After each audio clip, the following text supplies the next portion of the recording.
Elizabeth, welcome to the Radical Therapist. Hello. Thank you for having me. Of course, uh, we have a long history, you and I, and you have the office next door to me. We obviously are in conversation all the time, and we've been talking about uh, dreams a lot lately. And we've always have been, but I mean, we've been talking about doing this podcast for I think at least 6 months at least. So here we are. We're finally happening. And I want to give a shout out to Ron Finlay, who wrote an article on narrative dream analysis that if anybody hopefully has access to, I can get it to you probably if you want it. But that article kind of inspired us as well. So I want to acknowledge Ron's work. That as we go through this conversation, but we've been talking a lot about dreams, and we've been talking a lot about about how the interpretation of dreams has a long history, going as far back as the Bible and maybe even before then, I'm not sure, and a long history since the inception of our field, of course, with Freud and of course Jung and then from there. But many narrative or postmodern practitioners have avoided writing or talking about how to work with dreams. And I think because of the desire to avoid interpretation and prescription, of course. But I'm wondering if you have any thoughts about this. I do actually. Dreams have always fascinated me, and I think we've been talking about this for a really long time. And we will often send each other, this is what's happening in my dream. And we both look it up on dream dictionaries. What does it say? What does it say? Like, we're supposed to be the experts, and we're not even the experts, right? And and I think with narrative therapy, every time I'm even doing a consultation with a new client, I always emphasize the collaboration, right? I say you're the expert on your life, and and my understanding of dream analysis really comes from like depth psychology and Jung, and really positioning the therapist as the expert, and then doing the interpretation for people. So it can feel really odd to try to situate yourself any other way. And I found it really fascinating how, and I thought maybe it was just, more my newness in the field, I've been licensed 5 years, but, or newness in narrative community, that maybe there was a lot more out there that I hadn't seen. So I remember asking you about that, what's going on with like narrative therapy and dream analysis? Does this come up?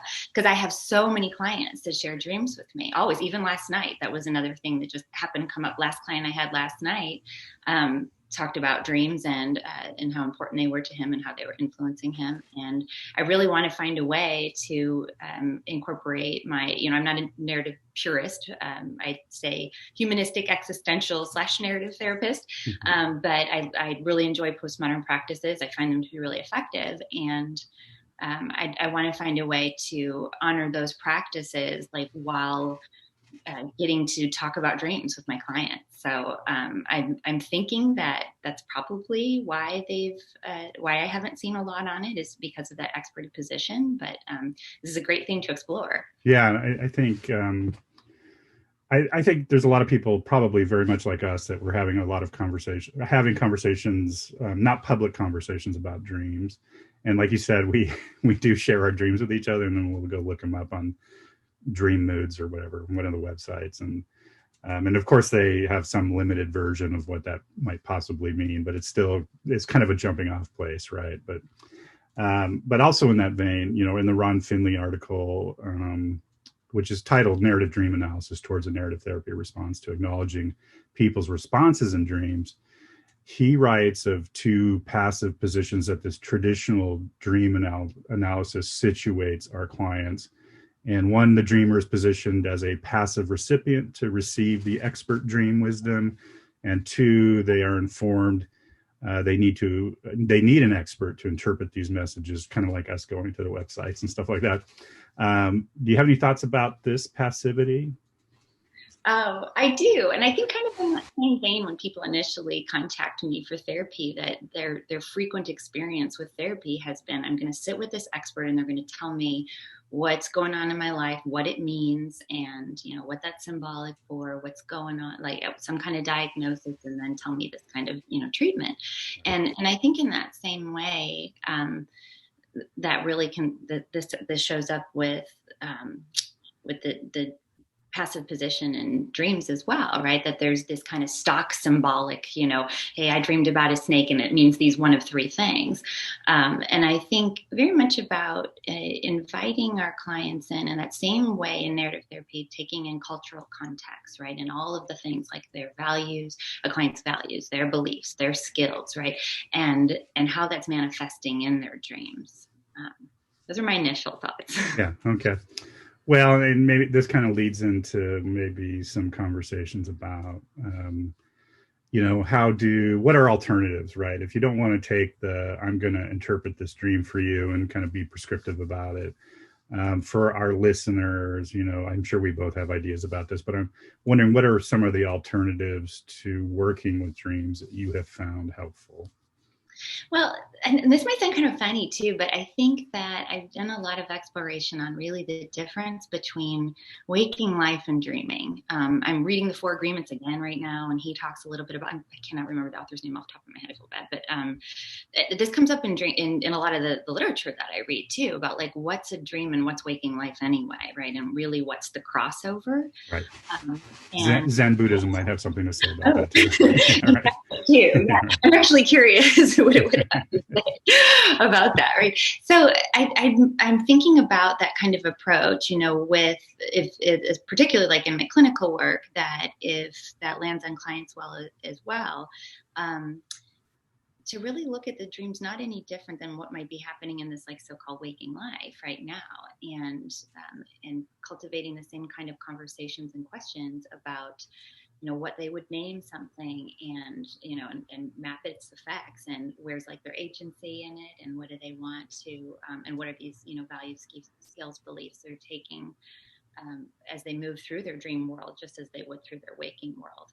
And my clients typically enjoy a lot of like journal writing and writing prompts, and we do that in between our sessions. So you sent me something actually really fascinating, I thought, where there was this idea of it, and it wasn't about lucid dreaming. I don't know if people are familiar with lucid dreaming or not, but that whole idea of you're dreaming, right, so that you're awake in your dream and then are able to control what's going to happen next, right?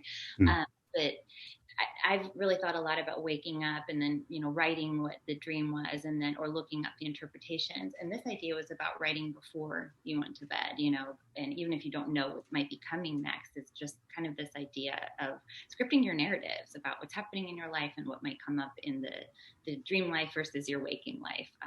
I thought that was kind of interesting. Yeah. And do you kind of approach dreams when they're telling you the story or the narrative of the dream? Do you approach them as doing double listening, right? Looking for what values or preferences might be involved here, or what, or kind of, just unique outcomes, problems that are showing up, and how their responses to those problems are maybe not being, more richly described. Do you kind of do that same listening to dreams that maybe you might do? And we'll talk a little bit more about what's the difference, but if there is any, right? But do you do that kind of same listening?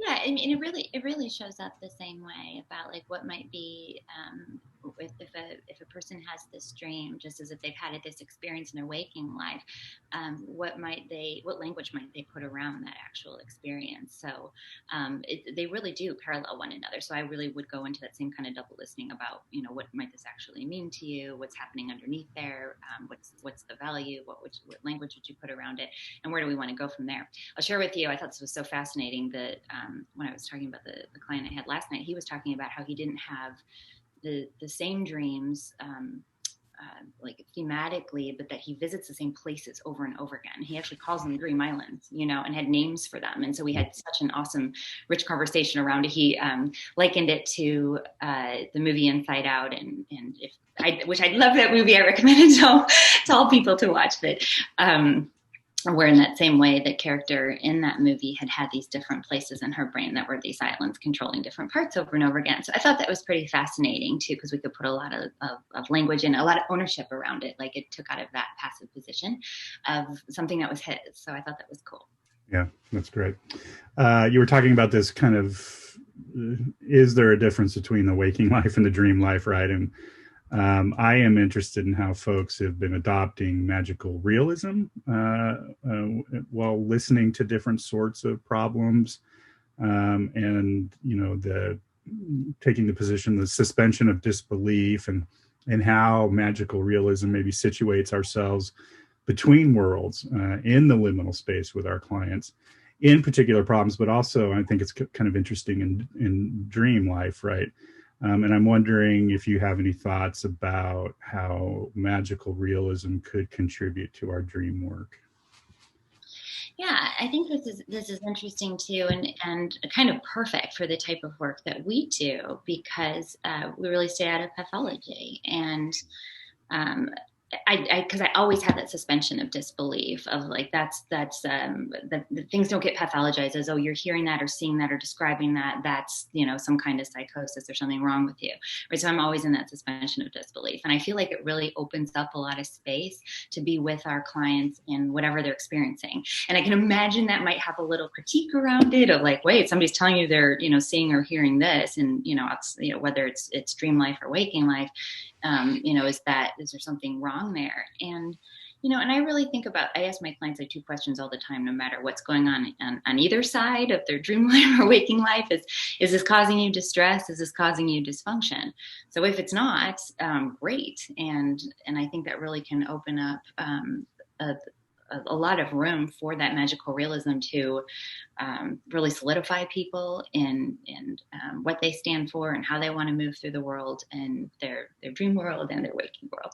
Yeah, that's great. And I'm exploring more. Like I said, it's an interesting idea to me, and I'm exploring more how magical realism. I know some people are experimenting with it in cases of maybe psychosis or something, And one of my favorite podcasts I did was with Kelly. I don't want to forget her, but it was around the Hearing Voices Network and the peer counseling, and this idea. Like, I had an early mentor of mine tell me one time that who's to say that it isn't true, right? And that was even before I started studying narrative therapy. And I've always found that really helpful. And my clients, I think, have really found me situated in that position really, really helpful. But I want to share a dream I had. I did share this dream with you before, but I kind of want to share a dream I had and how my therapist kind of talked to me about it, and just maybe see where that takes us. But I had a dream where I was on a boat. You were actually on the boat with me. So that was just kind of funny, but we were on a boat. And there we were, near the shore, but there was all kinds of whales, and in the mix there was like great white sharks, and there was like gray whales, and then there was killer whales, and there was a killer whale going alongside the boat that had like had gotten caught in a net and couldn't open its mouth. And I noticed that, and I started to lean over the railing of the boat, and I was working with this whale, and I was trying to take off the net from the mouth. And quite honestly, I don't remember if I was successful or not, but I remember somehow sharing this dream with my therapist because I found it interesting. It just stayed with me, and which sometimes dreams don't, sometimes we can't remember. This one I remembered because it was very vivid for some reason. And my therapist said to me, and she's not a narrative therapist, and she was like, and so she stepped into some interpretation, and she said to me, wow, that was really brave of you to take that risk to try to help that whale. And even in that interpretation, I was like, I didn't think about it that way, but it was like, oh, I had a moment, and I guess that could have been turned into a question, and I probably might have had the same response, but it did land okay with me. Like, oh, I guess I did.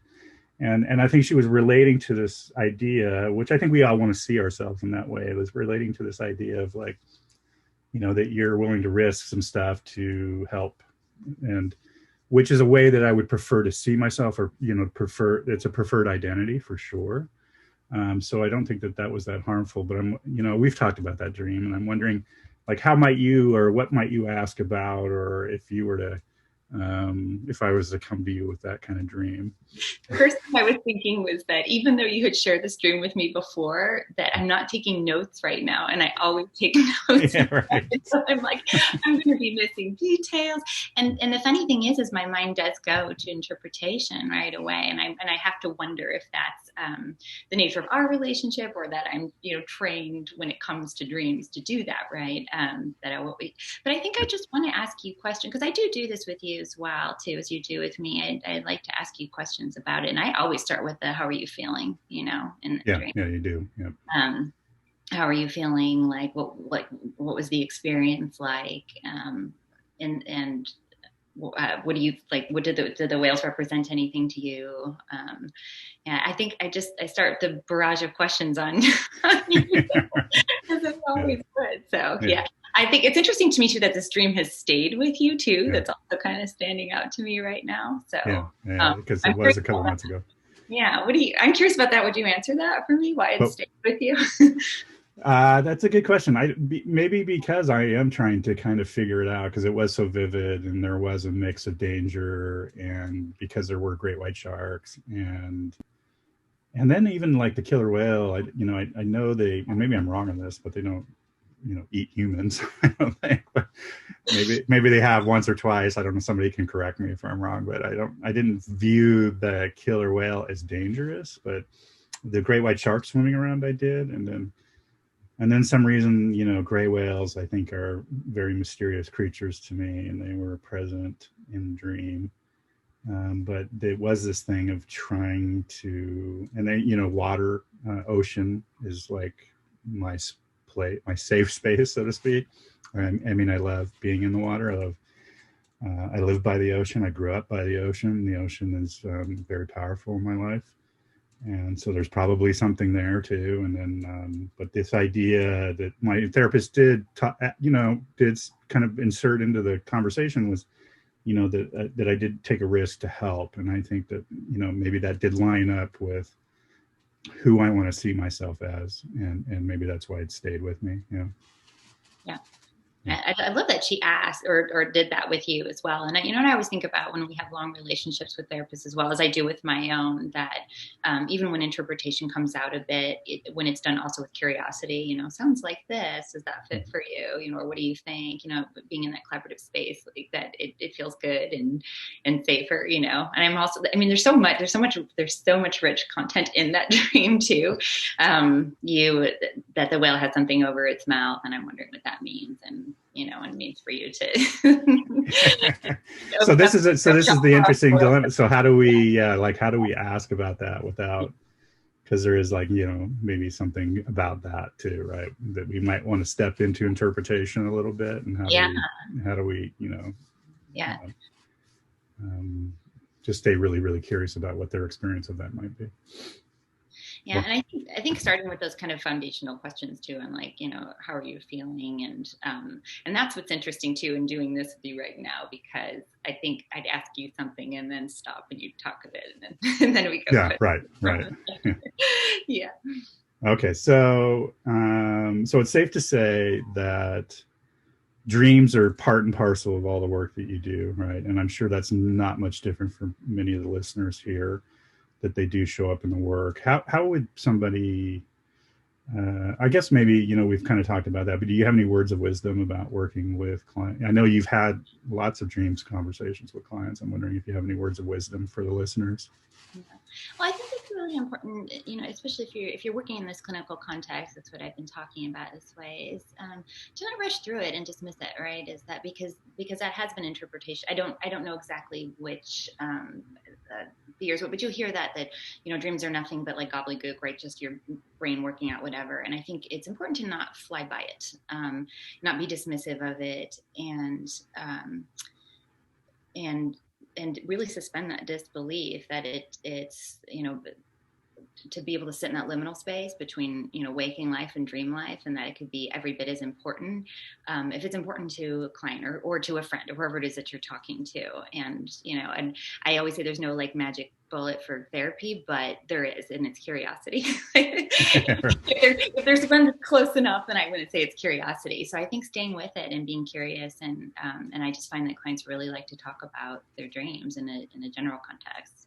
Yeah, yeah, for sure. And if people want some reference of that, how that's becoming more and more prevalent, the podcast I did with Scott Miller about how psychotherapy lost its magic with a K, I think is a really great conversation about how people are beginning to go see, psychics and tarot card readers, et cetera, more than they are therapists. And because we've become so dry clinically, right? And we have lost our ability to maybe suspend disbelief, or lost our ability to situate ourselves in a magic realism position. So I think that's, very, very important. So I always end these things with a question I ask before I ask how people can find you, and that is, what's catching your attention these days, Elizabeth? What are you reading, thinking about? What are you excited about? Oh gosh, what's not catching my attention? Chris knows me a long time. I'm kind of a squirrel person. What's that? What's that? That's exciting. What's that? This year's been so incredibly challenging. I don't need to say that out loud for everyone, but I'll tell you one benefit is been that I've been able to read more than I typically do. And right now I'm reading Rob Bell's Everything is Spiritual, and I love that. And I picked up the Four Agreements again just to revisit some of those ideas. But that has me pretty excited as far as reading goes. Yeah. Okay. Yeah. Awesome. And how can people find you, Elizabeth, if they want to reach out to you and maybe see what you're about? Okay, yeah. So my website is elizabetharmstrongtherapy.com, so really easy to find. And you can reach me at elizabetharmstrong@gmail.com is my email. Wonderful. And I'll link the website on the show notes, everybody. And Elizabeth, thank you for making the time. We've been meaning to have this conversation for a long time, and I'm glad you're finally on the podcast. I mean, you are like my partner in all things like therapy, and excited to have you joining the CFI clinical supervision staff in January. And so we're just gonna be doing more work together. So that's awesome. So thank you so much for having me do this, as I've been listening to all your podcasts for so long, and it's just absolutely thrilling to be able to be here. Awesome. Thanks, Elizabeth. Thanks.